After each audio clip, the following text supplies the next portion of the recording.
furaha kuwapokea. Amina. Asante sana. Kwetu ni sikukuu ya mavuno. Ndio. Ndio tunaiadhimisha mara moja kwa mwaka. Ndio. Mavuno ya kila kitu. Tunaamini Mungu amempa mtu kila kitu. Amen. Kila kitu. Kwa hiyo siku ya ibada yenye mambo matatu. Ibada ambayo tumeitohoa kutoka culture. Ya kwanza ni kupatana na Mungu. Amen. Zamani kuna kitu waliita kiraso. Kujitakasa. Na hii ilifanyika hata kabla ya Kristo. Kwa Machambe kuna kitu waliita kisasanga. Walipovuna walikusanya kila mtu chochote. Na wakakusanyana wakafanya sherehe. Lakini jambo la pili ni kumshukuru Mungu. Ndio. Na jambo la tatu ni kupokea baraka na kusherehekea. Sasa kanisani hatupiki pilau, tunashiriki mwili na damu ya Yesu. Amen. Ni moja ya yale maagizo ya Mungu kwa taifa la Israeli kufanya sikukuu ya mavuno. Sukkot. Kisoma kwenye maandiko matakatifu waliruhusiwa ile sikukuu ya vibanda kufanya sikukuu. Sasa tumekuwa na tofauti tunapofundisha kuhusu mavuno. Tumekaza kuhusu sadaka ya mavuno. Tukasahau sikukuu ya mavuno. Kuna terms mbili zinakinzana. Kufanya sikukuu na kutoa sadaka ni vitu viwili tofauti. Sikukuu ni kufurahi mbele za Bwana. Na tumeona mkono wa Mungu toka tumeanza kufanya hivyo. Amen. Tumeona mkono wa Mungu. Kwa siku hii tunaleta kila kitu kinachopatikana kwenye ardhi yetu. Kila kitu.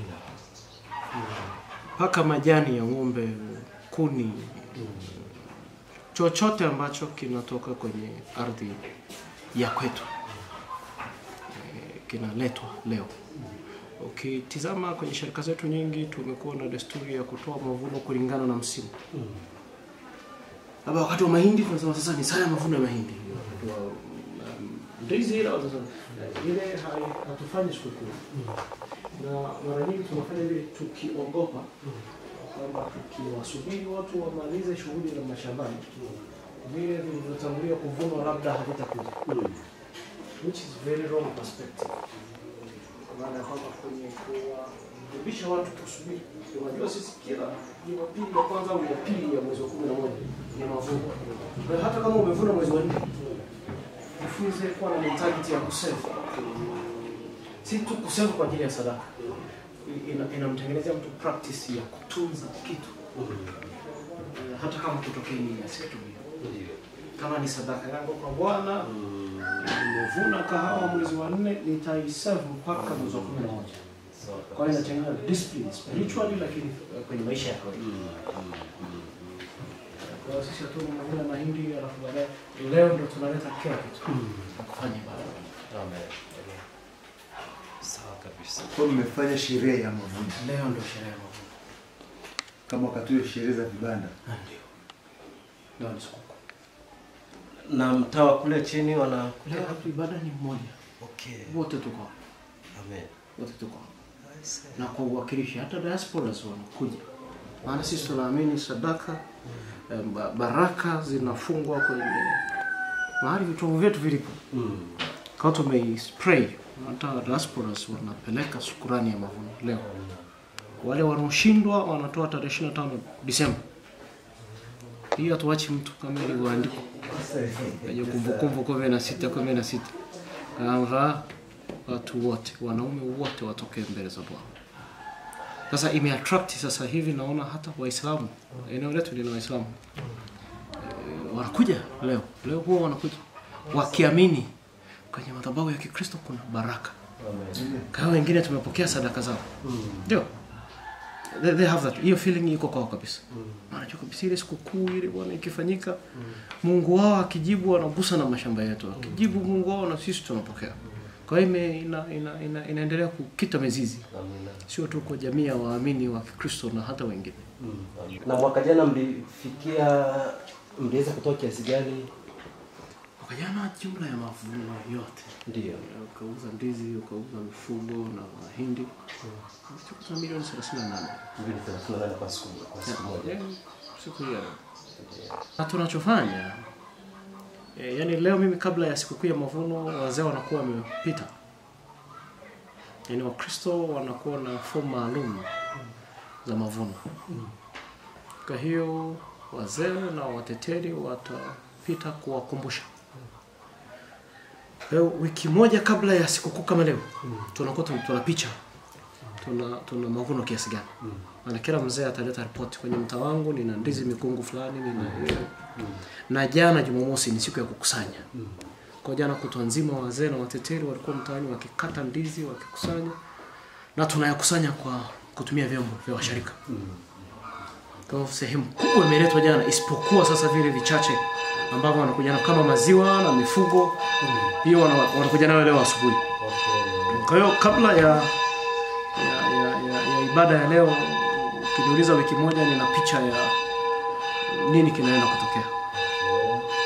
Kwa ni team working. Na vipi kwa upande wa matayarisho washirika mlioandaa ili kupata mazao? Okay. Mwezi wa 9 na wa 10 ni mafundisho ya uwakili. Kwa ni mwezi na wanajua kabisa.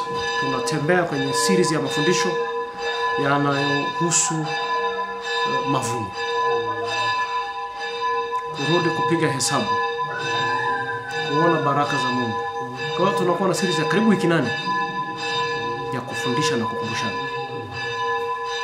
Mchungaji, na wakati wanaenda kilimo kinaanza, wanaandaa mashamba kilimo.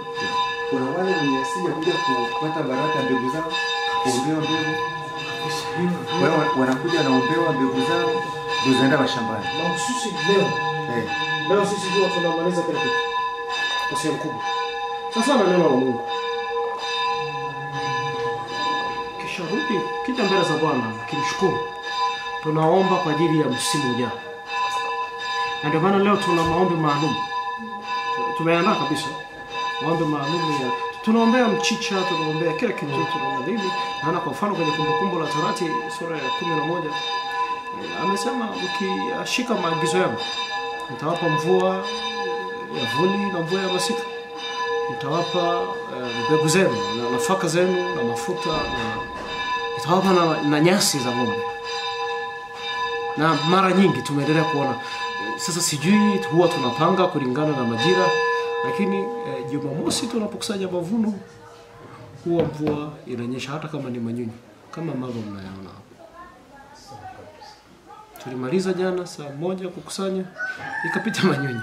It's like inakuwa ishara inayoamsha mioyo ya watu kujua ya kwamba kumbe Mungu tunayemtolea ni kweli anafanya. Aina hii ya mavuno ni nyumbani nilipozaliwa. Ndio msingi wake. Usharika wa Ngaruma. Tuna ibada ya kihaso na zaka pia. Ambayo ilianza zamani sana. Wakati wa mchungaji Luka Kesi, marehemu mkuu wa jimbo. Sasa nilipokuja kwa uzoefu wangu kwenye sharika sasa, kile nilichokuwa nakiona mimi nikawa sikioni kwenye sharika ambazo nafanya. Kwa nilichofanya nilipokuja hapa, nilichukua baraza lote nikalipeleka Ngaruma kwenye sikukuu ya mavuno. Kwa walipofika wakaona okay, mbona tunaweza ndizi tunazo, miwa tunayo, kila kitu tunacho. Kwa walipokuja kwa sauti moja tukaamua hebu tuanze. Kwa mwaka wa kwanza tulianza tukapata milioni 27. Mwaka uliofuata tukapanda kwenye 30. Mwaka jana ni mwaka wa 3. Ndio tumekwenda pale. Kwa tunaendelea kusogea. Tunasogea. Ndio. Kwa kujifunza ndio lengo hasa. Na hawa nani viongozi wote wa nani ndani ya usharika, tuna wazee, tuna wateteri, tuna nani tena, tuna viongozi wa vikundi kama kamati mbalimbali. Nyinyi mnawaandaje kwa ajili ya nani siku ya mavuno? Wao sasa ndio wakati msomo watendaji wakuu. Sawa. Kwa kila mtu kwenye mtaa wake, ni mratibishaji. Ndio mratibishaji. Na sasa wanashindana sasa. Ndio chanzo. Sasa kwamba wanashindana. Kama ndizi zinatoka kwenye mashamba yetu wote, nani ameleta nyingi kuliko mwingine? Haiwezekani wewe ukate ndizi nyingi kwenye mashamba vidogo. Mimi hiyo sasa imewafanya wanatoka kwa bidii. They are doing, wanafanya kitu kikubwa sana. Na anayeshinda ana tuzoaje? Watu wana tabia ya kuwapongeza. Na kupongeza kulingana na hali itakavyoamua. Sawa. Yeah. Maana wao sisi kwenye mitaa yetu tuna nyumba za sala zile. Kwa hiyo tunaweza tukaamua tukawezesha vitu fulani na kadhalika. Kuwatia moyo. Sasa hiyo unaona inaongeza nguvu. Anafanya kazi humu, anawasiliana na diasporas. Tuongeze nguvu, tusaidie. Inaleta ile mutuality na umoja. Lakini dhamira yetu bado kubwa ni watu kuona neema ya Mungu kwenye maisha yao. Lakini pia kutumika kwa furaha kwa vile ambavyo Mungu amewapa. Yeah. Kwa hiyo mtu asisikie vibaya mimi kulima mahindi. Kwa hiyo aone sikukuu ya mavuno yamhusu. Tunamwambia kata hata majani makavu ya mgomba. Yakija hapa yatanunuliwa na wanaochuuza ndizi. Yanauzwa. Umekosa kabisa kata hata yale matunda ya ndizi zile. Yale yanaliwa na mbuzi. Akajana tuliuza matunda ya 200,000. Hata ukuni wewe huna hata upande wa ukuni kama huna si ukaukote hata mtoni. Yaani usije ukasema huna kitu. Huna kitu na usijilinganishe na mtu. Unacho cha kwako. Leta. Kwa hiyo feeling inaingia. Kwa nini mimi nibaki? Anakupa kuni. Sasa mwingine ukienda kwake anakuambia mimi nina kuni ziko hapa, nina mayai hapa. Kila kitu anafanya anatoa. Sasa ile unakusanya kidogo unajikuta usharika unapata sadaka za kutosha. Labda swali la mwisho, mnawasaidiaje kwa usharika sasa waweze kukuza mashamba yao? Tuna kahawa, tuna migomba, ndizi nzuri. Sisi tuna mipango mikakati tunaisha huu 2021-2025. Ndio. Kumwezesha msharika kujitegemea ni moja ya priority zetu. Kwa hiyo tunaleta wataalamu kuwafundisha. Bahati nzuri sisi tuna mifereji sana. Unajua mifereji huko. Kwa hiyo hauna sababu ya shamba lako kuwa chafu, kuwa baya. Kwa kanisa tumekuwa tukihamasisha. Maana nisipofanya hivyo, sikukuu ya mavuno ya mwaka ujao tutaangaliana hapa. Na wana respond, wanapokea. Sisi wenyewe tuna miradi tunafanya, tuna mradi ule wa kuku project. Na mradi ambao sasa umezaa tuna nguruwe. Ambao lengo letu pia ni kuwalenga wale watu maskini. Kwa tuna kitu tunachokifanya sasa. Tunampa mtu nguruwe jike. Familia maskini mwenye mbegu. Anamsimamia. Wakizaliwa watoto pale atampa jirani yake. Anaendelea na maisha yake. Kwa namna hiyo tunawajengea uwezo. Sasa tumegundua wengine kwa sababu ya hii muingiliano wa Ukristo na Uislamu, nguruwe ni kama kwanza tulifikiri kuku, lakini kuku wanahitaji uangalizi zaidi. Tuna mradi mkubwa wa kuzalisha vifaranga, tuna incubator vifaranga 3500. Tuna mashine ya kuchakata chakula. Hakuna hata jiwe likiingia kwenye ile mashine linasagwa. Kwa tuna processing sisi ya chakula chetu. Mwaka ujao tutaiongezea tu mtaji ili tuanze kuzalisha chakula cha kutosha labda tuuze. Tuna mradi huko pale. Kwa lengo ni washirika wajifunze practically waone maisha yanaendaje. Hongera sana mchungaji. Mshukuru Mungu, tunamrudishia Mungu tu. Kwa upande wa watoto wa shule ya Jumapili, wao kwenye eneo la mavuno inakuwaje? Hapo na wao wanajumuika siku ya leo. Si wazazi wahakikishe kila mtoto ana beba kitu. Yaani hata kama ni maharage mpe hata kikombe ya kilete. Itamjengea kukua akijua anatakiwa kuwa mtoaji. Tunashukuru sana mchungaji. Asante. Kanisa hili lijitegemea, lazima lijikite. Lazima liwe practical. Sio tu kwa Kristo, lazima na wewe uwe.